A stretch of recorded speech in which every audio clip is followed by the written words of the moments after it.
En septembre 2016, un communiqué du ministère de la Défense tombe à Paris. La décision est définitive. L'armée française va changer de fusil. Le remplaçant s'appelle le HK416F. Il est conçu en Allemagne. Il est fabriqué en Allemagne.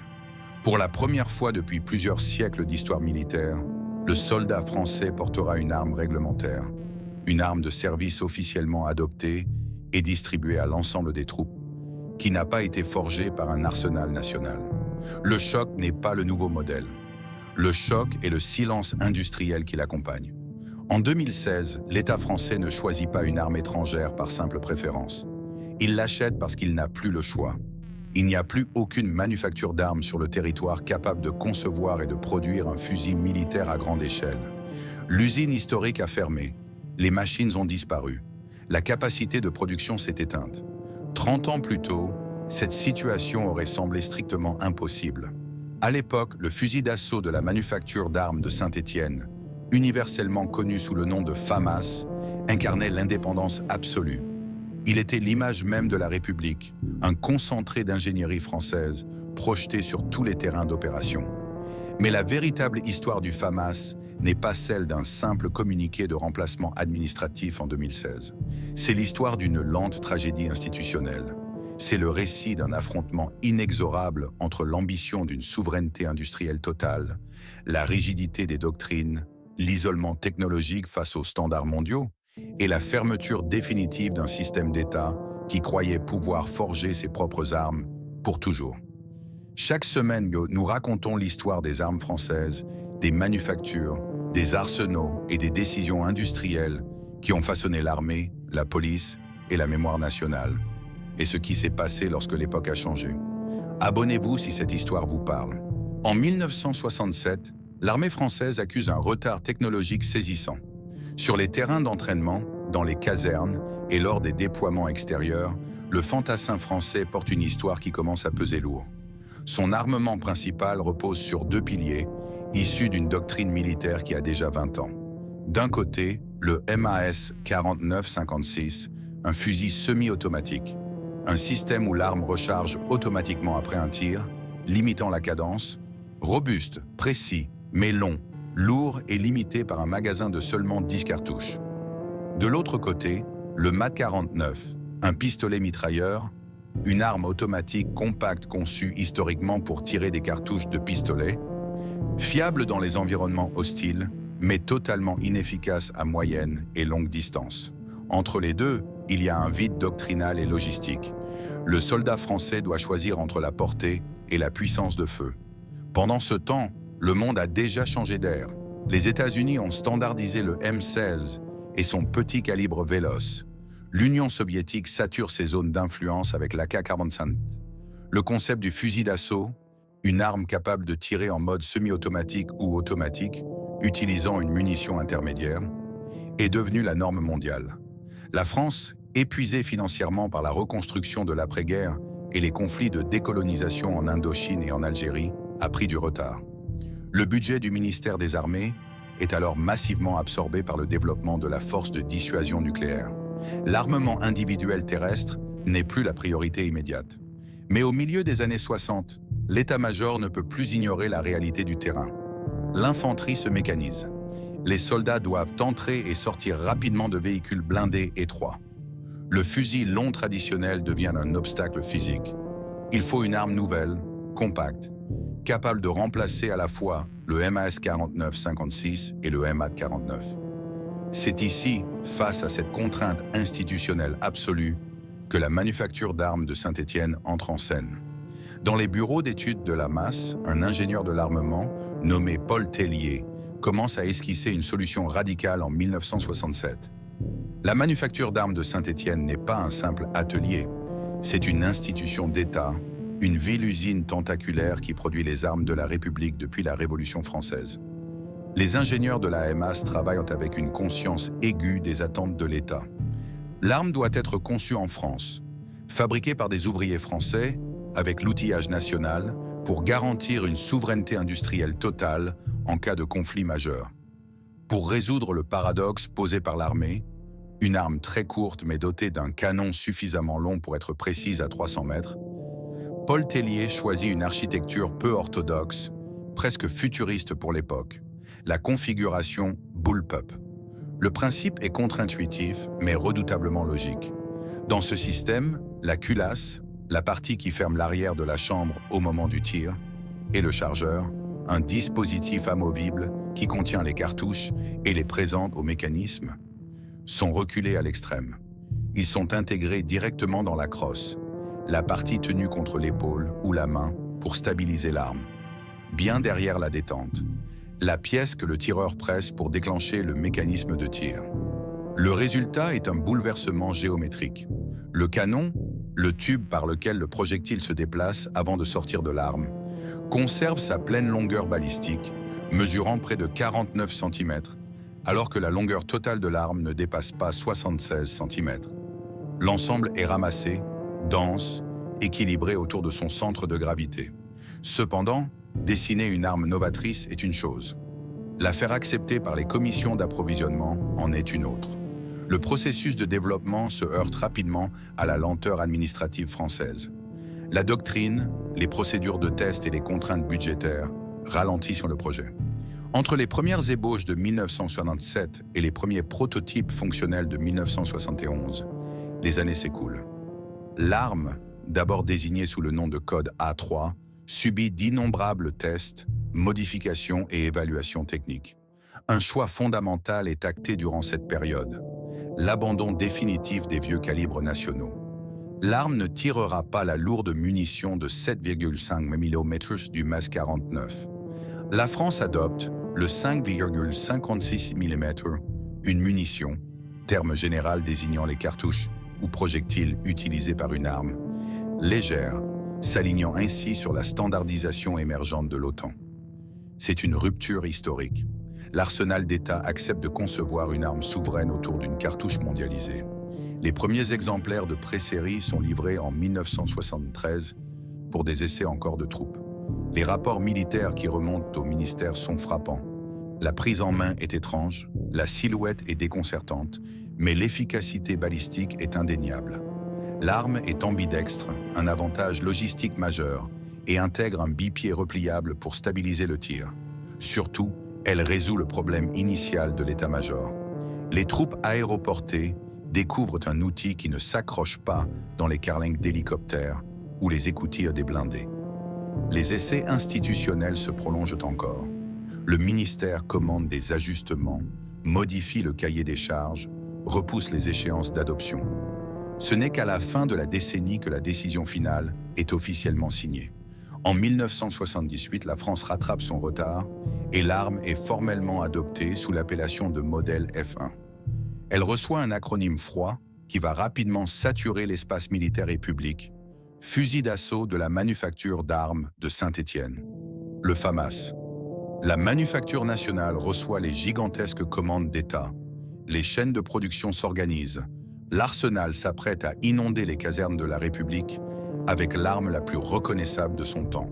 L'année 1968 marque une rupture fondamentale pour la manufacture d'armes de Saint-Étienne et pour l'État français tout entier.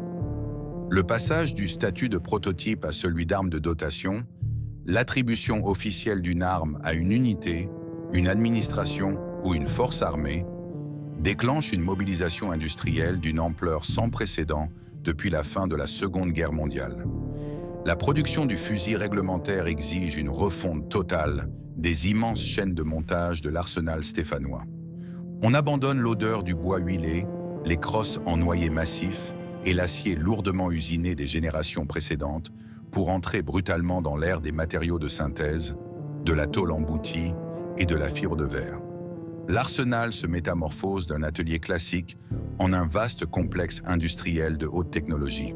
Comprendre la percée historique du FAMAS, c'est comprendre la mécanique singulière et audacieuse qui bat à l'intérieur de sa coque en polymère. L'ingénieur Paul Tellier n'a pas seulement dessiné une arme courte, il a conçu un système de fonctionnement très spécifique, connu sous le nom d'amplification d'inertie ou de recul amplifié par levier. Contrairement au mécanisme classique à emprunt de gaz, privilégié par les soviétiques et les américains, où une infime partie des gaz de la cartouche, l'ensemble formé par l'étui, l'amorce, la poudre et le projectile, est dévié dans un tube pour repousser la mécanique. Le fusil stéphanois utilise la violence pure et directe du recul. Lors du tir, la pression dans la chambre, l'espace où la cartouche se place avant le tir, est gigantesque. Pour éviter que la culasse, la partie qui ferme l'arrière de la chambre au moment du tir, ne s'ouvre trop tôt au risque d'exploser, un levier amplificateur mécanique retarde son ouverture d'une fraction de milliseconde, juste le temps que la balle quitte le canon, le tube par lequel le projectile se déplace avant de sortir de l'arme, et que la pression retombe à un niveau sûr. Ce système complexe, forgé avec une précision absolue par les ouvriers d'État, permet une cadence de tir impressionnante, frôlant les 1000 coups par minute en mode automatique. Un système historique où le tir peut se poursuivre tant que le mécanisme fonctionne et que les munitions sont disponibles. Le boîtier de culasse, la structure centrale qui reçoit les principaux éléments mécaniques, abrite ce cœur battant. Les rayures, des rainures à l'intérieur du canon, qui donnent une rotation au projectile pour stabiliser sa trajectoire, du premier modèle F1 sont délibérément optimisés pour une munition nationale spécifique, la cartouche française de 5,56 mm, dotée d'un étui en acier. C'est un détail de standardisation qui aura des conséquences institutionnelles immenses, des décennies plus tard. Mais à l'aube des années 1980, c'est perçu comme le triomphe incontestable de l'ingénierie d'État. L'arme qui sort par dizaines de milliers d'exemplaires des ateliers stéphanois ne ressemble à rien de connu dans l'inventaire militaire occidental. Son immense poignet garde-main supérieur, qui abrite et protège les organes de visée tout en intégrant le levier d'armement, lui donne une silhouette haute, austère et immédiatement identifiable. Dans les râteliers d'armes et sur les champs de tir, les appelés du contingent et les sous-officiers lui trouvent rapidement un surnom qui effacera presque sa nomenclature officielle, le clairon. L'adoption, la décision officielle d'intégrer un modèle dans le service, par l'armée de terre, bouleverse complètement la doctrine tactique française. Du jour au lendemain, la division historique et logistique entre le tireur au fusil de précision et le pourvoyeur au pistolet mitrailleur s'évapore. Le FAMAS remplace les deux simultanément. Les écoles d'officiers comme Saint-Cyr doivent réécrire leur manuel de combat. Le fusil intègre les régiments d'infanterie mécanisés, les troupes de marine et la Légion étrangère. Les parachutistes découvrent un outil de combat qui se manipule avec une fluidité redoutable dans les espaces confinés des aéronefs. Un atout doctrinal majeur s'impose. L'arme est totalement ambidextre. L'éjection des étuis vides peut être basculée de droite à gauche par le soldat lui-même, en inversant simplement une pièce sur la culasse, et l'appui joue sur la crosse, la partie tenue contre l'épaule ou la main pour stabiliser l'arme. La détente, la pièce que le tireur presse pour déclencher le mécanisme de tir, est abritée par un pontet massif accessible même avec les gants d'hiver des troupes alpines. Mais la véritable percée du projet n'est pas seulement technique, elle est avant tout politique et économique. Le ministère de la Défense a réussi son pari de la guerre froide. La France possède de nouveau une souveraineté industrielle totale sur son armement individuel. Les rapports de la Direction générale de l'armement, DGA, valident le succès du programme d'armement. Un processus institutionnel visant à définir, tester, produire ou acheter une arme. Chaque pièce, chaque ressort, chaque goupille est conçu, coulé, usiné et inspecté sur le sol français. La manufacture d'armes de Saint-Étienne redevient une forteresse d'autosuffisance nationale. L'arme s'infiltre dans toutes les strates de la République. Elle équipe rapidement les escadrons de la gendarmerie nationale, les fusiliers marins et les commandos de l'air. Sur le côté gauche de chaque exemplaire, gravées profondément dans l'acier, 3 lettres majuscules rappellent au monde et à chaque soldat qui détient le monopole de cette puissance de feu. Le marquage de manufacture n'était pas une décoration. C'était une promesse de l'État, de l'industrie et du temps. Les années 1980 ouvrent l'âge d'or du fusil stéphanois. La manufacture d'armes de Saint-Étienne ne se contente plus de fabriquer une arme. Elle forge la nouvelle silhouette de l'armée française. Dans les vastes halls industriels de la capitale armurière, les machines tournent à un rythme frénétique. C'est l'apogée d'un modèle d'État où la souveraineté nationale se mesure en tonnes d'acier embouties, en polymères moulés et en canons rayés sortant quotidiennement des ateliers stéphanois. Au sommet de sa production, l'arsenal d'État emploie des milliers d'ouvriers et de techniciens dédiés presque exclusivement au programme d'armement du FAMAS. Les commandes de la Direction générale de l'armement, DGA, s'enchaînent avec une régularité implacable. Plus de 400 000 exemplaires du modèle F1 seront ultimement produits. Ce chiffre n'est pas qu'une statistique industrielle. Il représente l'équipement complet d'une armée de conscription, la dotation de chaque appelé, de chaque sous-officier et de chaque troupe d'élite de la République. La manufacture d'armes de Saint-Étienne tourne à plein régime, validant la vision d'une France capable de concevoir, tester, produire et maintenir son propre fusil réglementaire sans dépendre d'aucun brevet étranger. Le déploiement est massif, fulgurant et systématique. L'arme quitte les bancs d'épreuve pour saturer l'infrastructure logistique nationale, transitant par les grands entrepôts de la Direction centrale du matériel. Elle entre dans les râteliers des régiments parachutistes, équipe les unités de la Légion étrangère au camp de Carpiagne, remplace les anciens modèles dans les armureries de la Gendarmerie nationale et s'impose jusqu'aux commandos de la Marine nationale. Partout, de l'école d'infanterie de Montpellier jusqu'aux vastes plaines d'entraînement du camp de Canjouer ou de Mourmelon, l'adoption de cette arme courte et trapue redéfinit la gestuelle, l'instruction et la doctrine du soldat français. Ce n'était plus simplement un fusil, c'était l'incarnation physique de la doctrine militaire française, un objet autour duquel toute une armée s'était réorganisée. Lors des défilés du 14 juillet sur les Champs-Élysées, l'image du bataillon marchant au pas, le clairon plaqué en travers de la poitrine, devient le symbole visuel absolu de la puissance militaire du pays. Une fierté institutionnelle s'installe, ancrée dans la certitude que l'équipement national est supérieur ou égal à tout ce que produisent les superpuissances de la guerre froide. Mais une arme réglementaire ne gagne pas ses lettres de noblesse sur l'asphalte parisien. Elle doit affronter la boue, le sable et l'urgence de la réalité du terrain. L'épreuve du feu arrive rapidement avec les opérations extérieures, les fameuses OPEX, qui redessinent la projection de forces françaises dans les années 1980. En 1983, l'opération Manta se déploie au Tchad pour contrer l'avancée des forces libyennes. Dans l'immensité rocailleuse et désertique, le fusil stéphanois découvre son premier véritable théâtre d'opération hors métropole. Le climat est impitoyable. Le sable d'Afrique subsaharienne s'infiltre partout. La chaleur déforme les mirages sur les canons. Pourtant, la mécanique complexe imaginée par Paul Tellier démontre une résilience impressionnante. Le boîtier de culasse enveloppant protège efficacement les pièces internes des éléments extérieurs. Les soldats apprécient immédiatement la compacité de l'arme lorsqu'ils doivent s'entasser dans ou jaillir des véhicules de l'avant blindés, VAB, sous la pression tactique. Presque simultanément, le FAMAS accompagne les contingents français de la force multinationale de sécurité à Beyrouth, au Liban. Dans cet environnement brutal de guérilla urbaine, où les affrontements se déroulent souvent à très courte distance dans des rues dévastées, l'architecture bullpup prouve toute sa pertinence. Le soldat peut pivoter dans des espaces exigus, maintenir une puissance de feu redoutable en automatique, tout en conservant une arme à l'encombrement minime. C'est durant cette décennie que se cristallise le moment institutionnel parfait.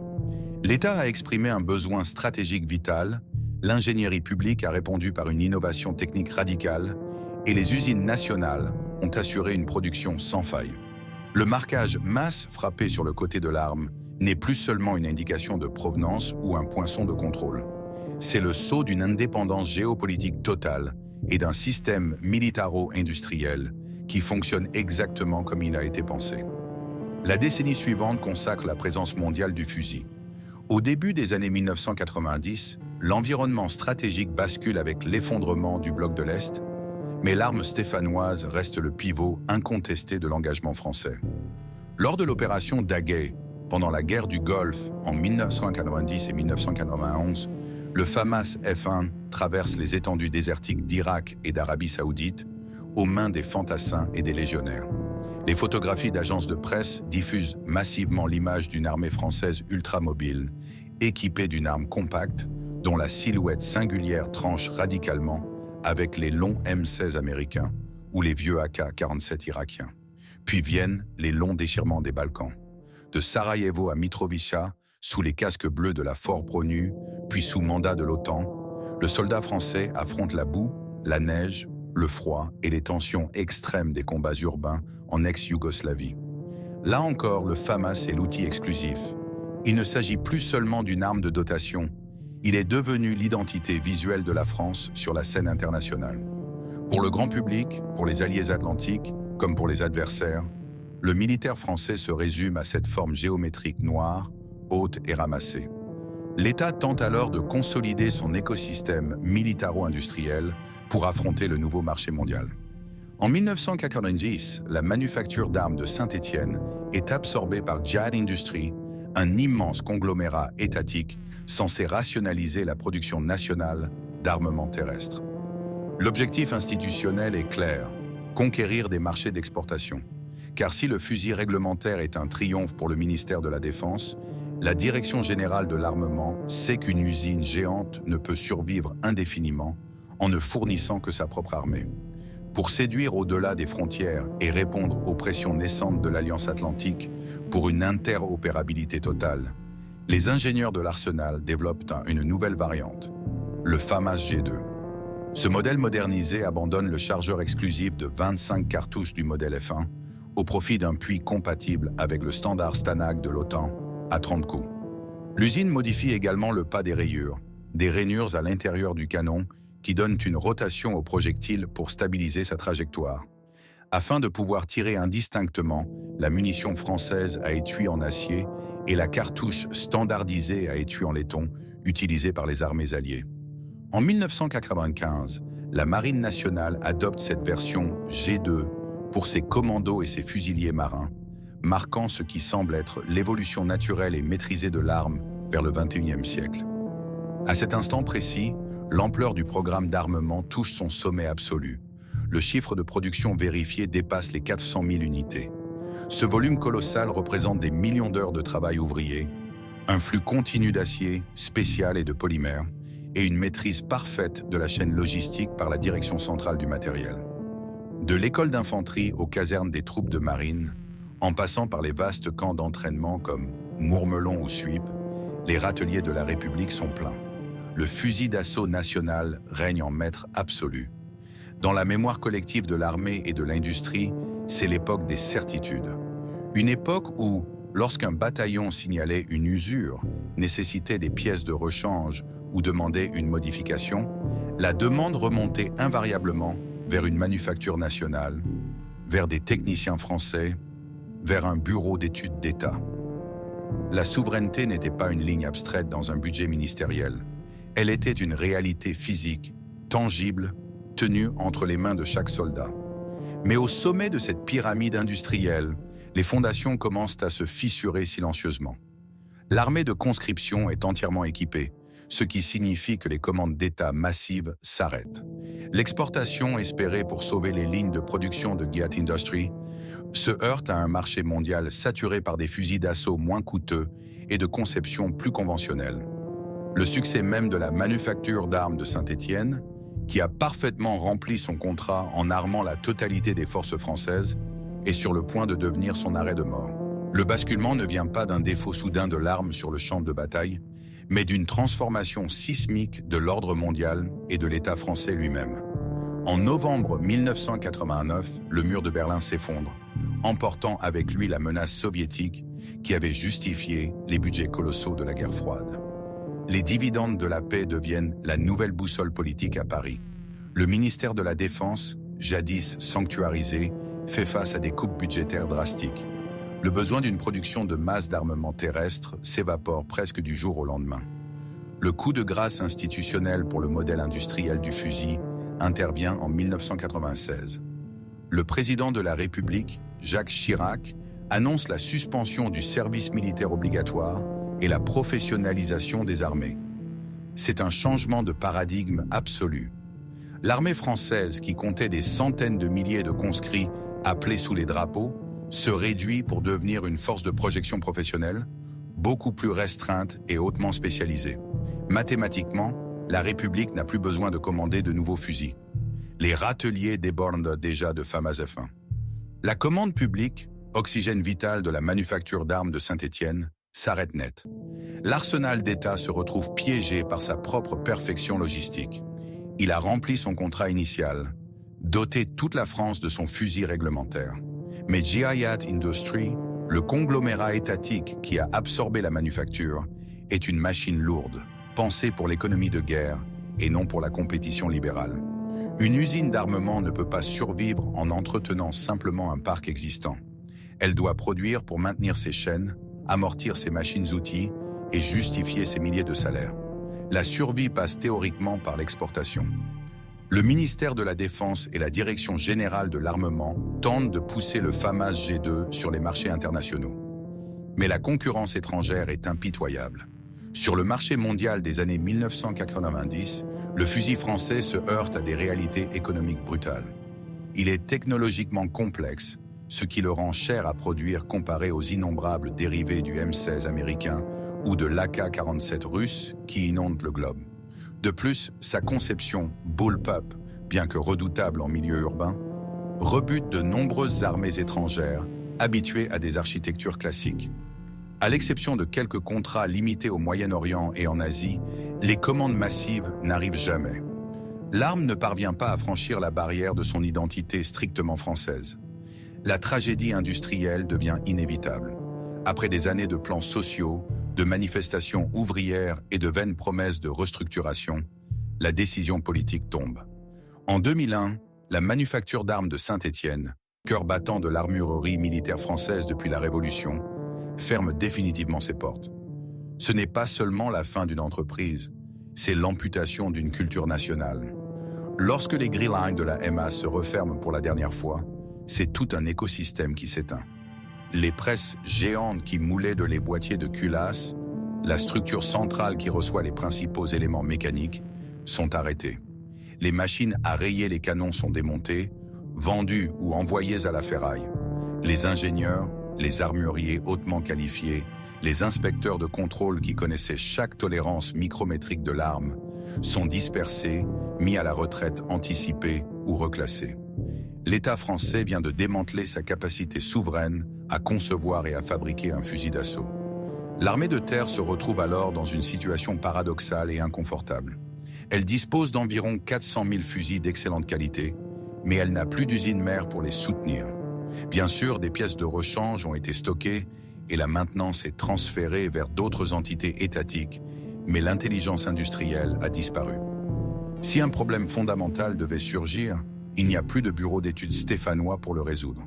Ce problème ne tarde pas à se manifester, de la manière la plus pernicieuse qui soit, par la munition, l'ensemble formé par l'étui, l'amorce, la poudre et le projectile.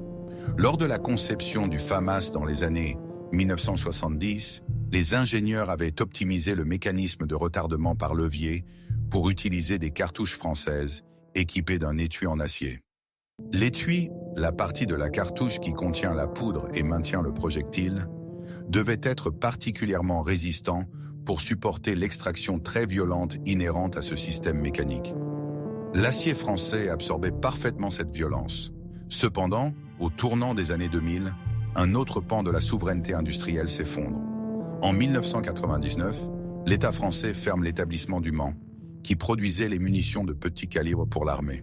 Pour des raisons budgétaires, la France décide qu'il est moins cher d'acheter ses cartouches sur le marché international ouvert. C'est l'avènement de la standardisation de l'OTAN. Or, les munitions standards de l'Alliance Atlantique utilisent massivement des étuis en laiton, un métal plus malléable que l'acier. Lorsque les soldats français commencent à introduire ces cartouches étrangères en laiton dans les chambres de leur vieux FAMAS F1, la mécanique de précision stéphanoise se retourne contre elle-même. La violence de l'extraction déchire littéralement les étuis en laiton. Les culasses se bloquent. Des incidents de tirs dangereux se multiplient, parfois en plein exercice, parfois en opération extérieure. L'arme, qui était le symbole de l'indépendance nationale, refuse de digérer la munition de la mondialisation. Le ministère de la Défense se retrouve contraint de lancer des appels d'offres internationaux complexes pour trouver des fabricants étrangers, émiratis, taïwanais, puis européens, capables de produire des munitions spécifiques compatibles avec les exigences du vieux fusil français. La France, jadis exportatrice de technologies militaires souveraines, se retrouve à supplier le marché mondial de lui fournir de quoi alimenter une arme dont elle a détruit l'usine mère. Au milieu des années 2000, l'armée tente de prolonger artificiellement la vie de son fusil emblématique.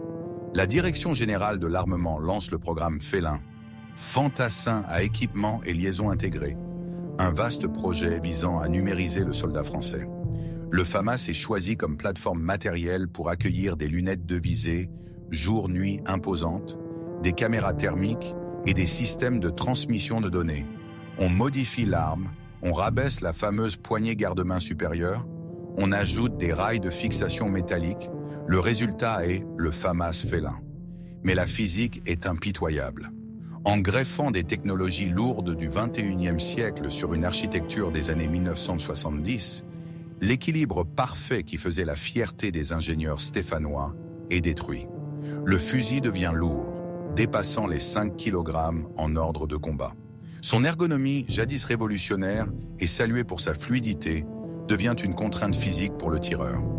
Sur les théâtres d'opérations exigeants comme l'Afghanistan à partir de 2001, puis au Mali lors des opérations Serval et Barkhane à partir de 2013, les limites de l'arme vieillissante apparaissent au grand jour. Le sable fin, la poussière du Sahel et les variations extrêmes de température mettant la mécanique à rude épreuve. Les pièces s'usent rapidement. Sans usine mère pour produire de nouveaux boîtiers ou de nouveaux canons à la demande, le maintien en conditions opérationnelles devient un défi logistique permanent. L'évidence s'impose alors aux états-majors et au ministère de la Défense. Le FAMAS doit être remplacé. L'arme est en fin de vie mécanique. En 2014, l'État lance officiellement le programme AIF, Armes individuelles futures. L'appel d'offres vise à acquérir plus de 100 000 nouveaux fusils d'assaut pour rééquiper l'ensemble des forces armées françaises. C'est à ce moment précis que la réalité de la désindustrialisation frappe le pays avec une violence symbolique inouïe. Pour la première fois depuis la création des manufactures d'armes royales par Louis XV, pour la première fois depuis près de 3 siècles, aucune entreprise française n'est capable de répondre à l'appel d'offres de sa propre armée. Il ne reste plus aucune infrastructure de cette envergure en France. Plus de presses à emboutir géantes capables de forger des boîtiers en acier en grande série, plus de machines lourdes à marteler les canons à froid. Plus de bureaux d'études d'État spécialisés dans l'ingénierie des armes légères militaires. La manufacture d'armes de Saint-Étienne a été rasée et remplacée par un pôle de design. La manufacture d'armes de Tulle a été drastiquement réduite. L'arsenal de Châtellerault n'est plus qu'une archive historique. La souveraineté industrielle, sacrifiée sur l'autel des restrictions budgétaires des années 1990 et de la mondialisation, présente enfin sa facture. La France, puissance nucléaire mondiale, ne sait plus fabriquer un fusil d'assaut de base. La compétition pour armer le soldat français se joue donc exclusivement entre industriels étrangers. Les finalistes sont la Fabrique nationale de Herstal de Belgique, Beretta d'Italie, Essig Sauer de Suisse, HS Product de Croatie et Heckler & Koch d'Allemagne. Le ministère de la Défense, qui imposait autrefois à ses manufactures ses propres calibres, ses propres alliages d'acier et ses propres mécanismes innovants, est réduit au simple rôle de client sur le marché ouvert. Il doit choisir une arme standardisée, conçue par d'autres, financée par d'autres, pour d'autres doctrines. En septembre 2016, la décision tombe. Le vainqueur de l'appel d'offres de l'AIF est l'entreprise allemande Heckler & Koch, avec son modèle HK401 CDF. C'est une excellente arme, extrêmement fiable, éprouvée au combat, fonctionnant par emprunt de gaz, un système classique où une partie des gaz de la poudre est déviée pour faire reculer la culasse, et tirant parfaitement la munition standardisée en laiton de l'OTAN. Mais le symbole politique et historique est d'une brutalité totale. Le fantassin français, qui portait depuis des générations les créations exclusives de Châtellerault, de Tulle ou de Saint-Étienne, va désormais patrouiller, combattre et défiler le 14 juillet sur les Champs-Élysées avec un fusil conçu et fabriqué en Allemagne. Le déplacement industriel est alors acté. Le budget de la défense nationale ne finance plus les emplois ouvriers qualifiés du bassin de la Loire. Il finance les lignes de montage ultramodernes d'Oberndorf à Neckar, dans le Bade-Württemberg. Le contrat de plusieurs centaines de millions d'euros quitte définitivement le territoire national. La standardisation de l'OTAN a gagné la bataille logistique. La réalité du marché globalisé a balayé l'exception culturelle armurière de la République. L'époque des grandes manufactures d'État est révolue. Le programme d'armement étranger est signé. Le FAMAS est officiellement condamné. Les remplacements s'accélèrent dans les casernes. Les derniers canons stéphanois se taisent. L'expertise technique s'efface totalement. L'indépendance nationale disparaît. La France a perdu son fusil. L'histoire du FAMAS ne s'arrête pas net le jour de l'annonce gouvernementale de 2016. La transition institutionnelle prend du temps. Pendant que les premiers contingents reçoivent les fusils allemands pour se familiariser avec le nouveau standard, le clairon stéphanois entame sa longue et inévitable descente vers l'obsolescence. Il est progressivement relégué aux unités de réserve, aux écoles de formation initiale, puis finalement aux vastes arsenaux de stockage de la direction centrale du matériel. Sa mort opérationnelle est lente, étalée sur plusieurs années, mais elle est géométriquement irréversible. L'arme qui fut la fierté absolue d'une armée moderne devient une relique logistique. Pourtant, alors qu'il disparaît peu à peu des champs de bataille et des missions de patrouille Vigipirate, le fusil entame une seconde vie dans un tout autre domaine, celui de la préservation historique et de la mémoire culturelle. Le FAMAS n'est pas devenu un simple objet militaire périmé. Il a acquis le statut incontestable de monument industriel, dans les cercles de collectionneurs, chez les historiens de l'armement et pour les conservateurs de musées. L'arme est étudiée non plus pour sa puissance de feu, mais comme le dernier témoignage physique d'une époque révolue. Des modèles F1 méticuleusement neutralisés, rendus définitivement inaptes au tir par des procédures légales strictes, leurs canons soudés et leurs culasses fraisées rejoignent les collections de sauvegarde et les vitrines des institutions. Si cette arme fascine encore autant aujourd'hui, au-delà de son apparence atypique, c'est parce qu'elle incarne une vérité historique incontournable. Le FAMAS restera à jamais le dernier fusil d'assaut militaire majeur conçu par l'État français, développé par des ingénieurs publics et produit par des ouvriers français dans une manufacture d'État française. Il clôt un chapitre vertigineux de l'histoire nationale qui avait commencé sous l'Ancien Régime avec la création des arsenaux royaux de Charleville. Il est l'ultime héritier direct des mythiques fusils Lebel, Berthier et MAS 36. Comprendre le fusil stéphanois, c'est comprendre l'ultime tentative de la République de maintenir une autarcie militaro-industrielle totale à l'aube de la mondialisation.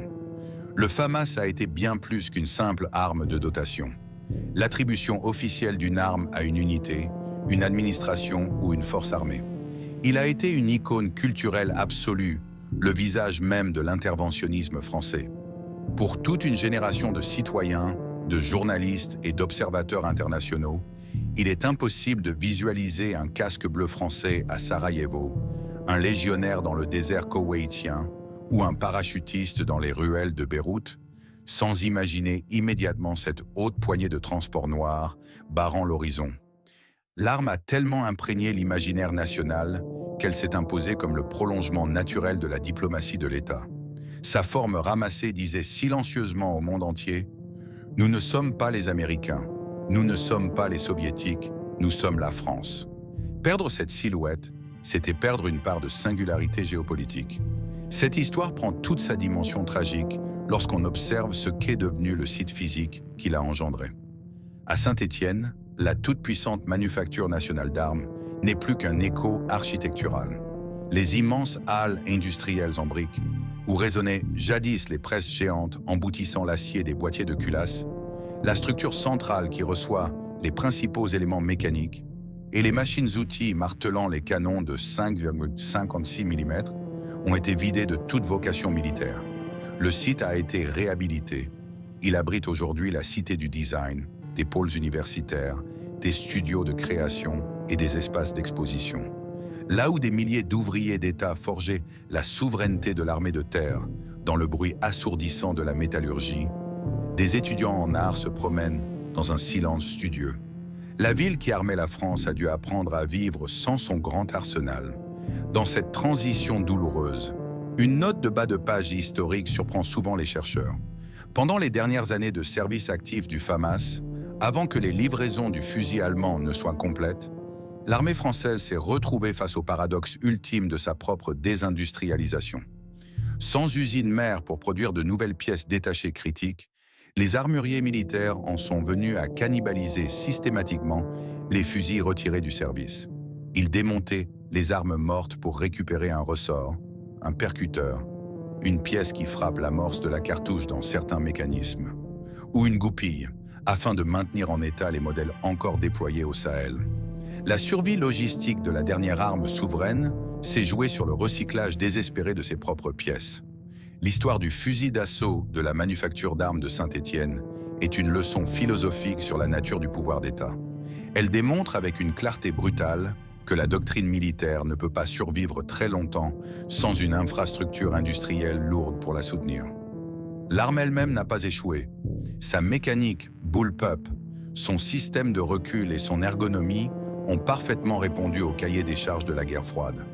Ce qui a échoué, c'est l'illusion politique qu'une nation pouvait préserver son indépendance stratégique tout en détruisant les usines, en démantelant les machines et en dispersant les savoir-faire ouvriers capables de la forger. L'arme était parfaite pour la France de 1980.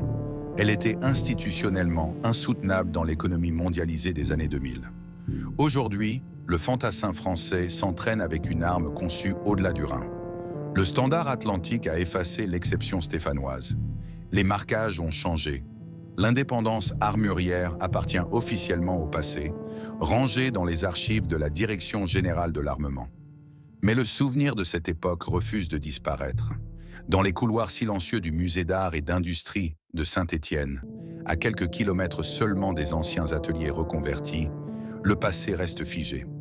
Derrière une vitrine de verre épais, sous une lumière froide et immobile, un exemplaire immaculé du FAMAS F1 repose sur son présentoir, exposant à ceux qui savent encore lire l'acier ces 3 lettres gravées « MAS », comme si la manufacture d'État venait seulement de se taire. À très bientôt pour la prochaine histoire.